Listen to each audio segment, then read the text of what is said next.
Bom dia! Estamos de volta com as nossas reflexões matinais. Venham as águas.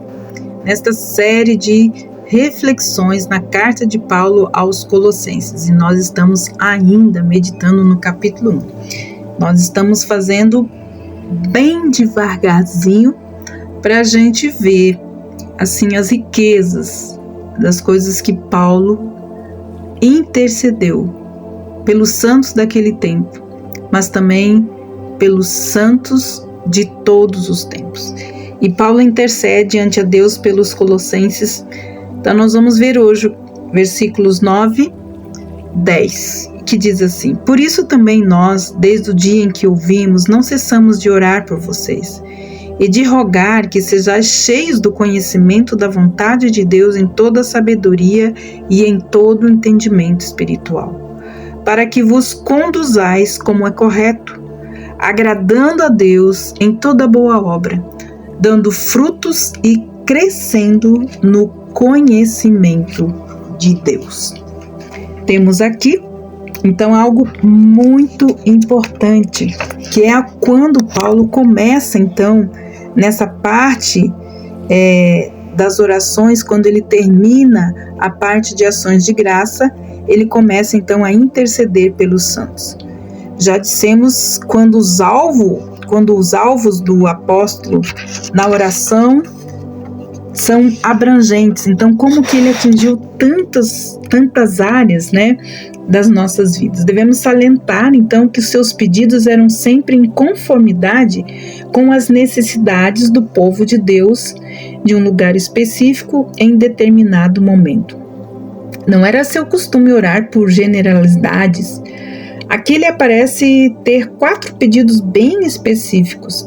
Primeiro ele pede, neste capítulo 1, ele intercede pela compreensão espiritual dos santos, para que os santos tenham uma vida digna do Senhor. Terceiro, para que tenham muito poder.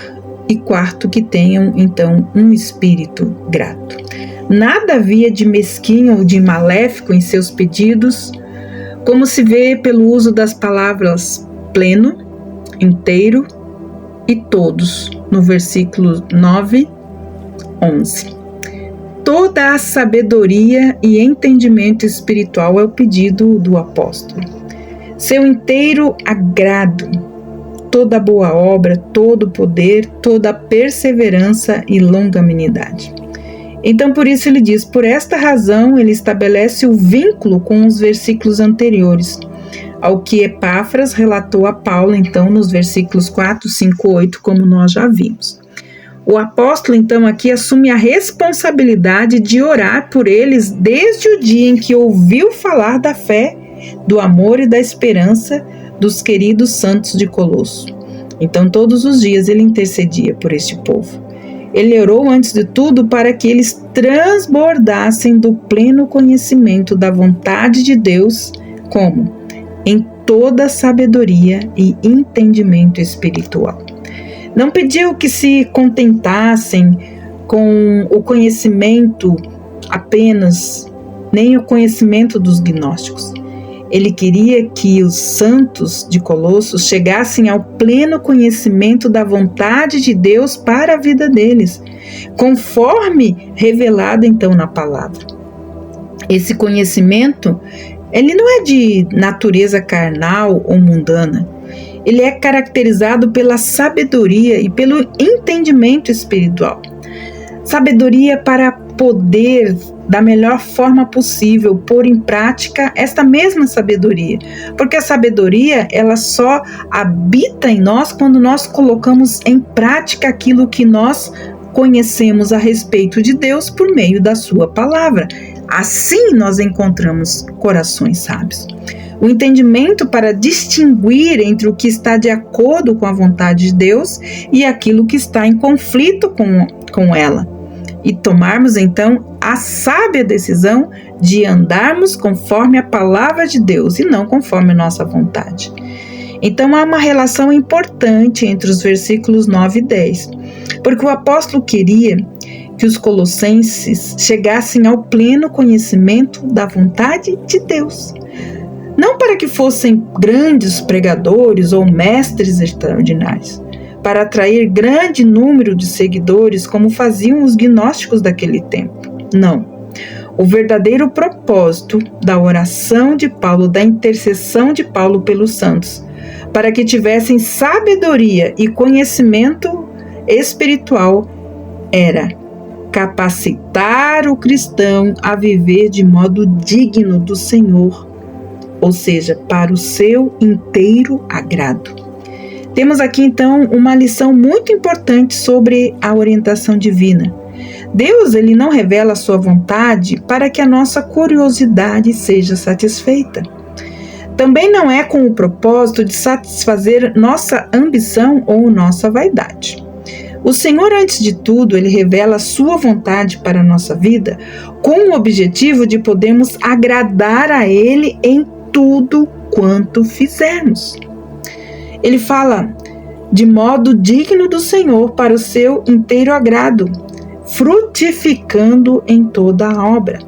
Aqui nós somos lembrados de que, embora não sejamos salvos pelas boas obras, sem dúvida, fomos salvos para praticar as boas obras.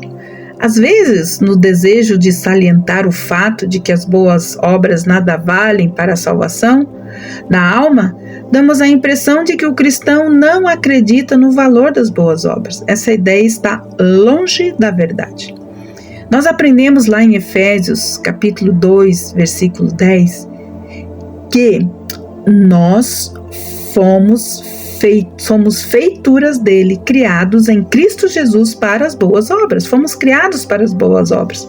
Paulo também escreveu a Tito, dizendo: fiel é esta palavra, e quero que no tocante a estas coisas faças afirmação confiadamente, para que os que têm crido em Deus sejam solícitos na prática de boas obras. Tito, capítulo 3, versículo 8. Paulo queria não só que nós frutificássemos em toda boa obra, mas que também crescessem no pleno conhecimento de Deus. Mas, amados, como se faz isso? Em primeiro lugar, pelo estudo diligente da palavra de Deus. Em segundo, pela obediência a esses ensinamentos, servindo a Deus com fidelidade. Ao agirmos assim, obtemos um conhecimento mais profundo do Senhor, como nos diz Oséias, capítulo 6, versículo 3. Conheçamos e prossigamos em conhecer o Senhor. Observe que no capítulo 1, a repetição de palavras na questão do conhecimento, e constatará que cada menção há um progresso bem definido. Então, conhecer a Deus é um progresso, é progressivo. No versículo 6, ele colocou: entenderam, para entenderem, ter o conhecimento de Deus, para entenderem a graça de Deus. Já no versículo 9, ele diz: para ter o conhecimento da sua vontade. No versículo 10, ele diz assim: para que estejam crescendo no pleno conhecimento de Deus. Então, conhecer a Deus é um processo. Podemos dizer, talvez, que a primeira referência diz a respeito à salvação.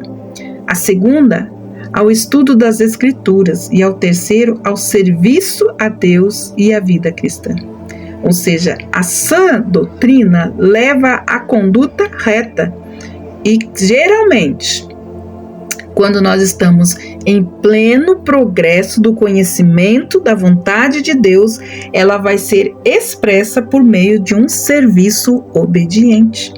Então, conhecer a Deus, para que nós possamos então ter essa sabedoria, esse entendimento espiritual, de modo que esse modo seja digno ao Senhor, ou seja, do seu agrado. Isso faz com que o nosso conhecimento de Deus e a aplicação da sua palavra faça com que a gente frutifique, então, em boas obras. Então, teremos uma conduta reta e expressaremos essa conduta reta, pela sã doutrina que nós aprendemos no conhecimento de Deus, na sua palavra, e nós vamos expressar, então, esse conhecimento, essa sabedoria, esse entendimento espiritual por meio do nosso serviço obediente. Amados, que Deus abençoe você. E até amanhã com as nossas reflexões matinais, venham as águas. Nós vamos continuar degustando, meditando então nesta intercessão de Paulo em favor dos santos. Deus te abençoe. Até lá!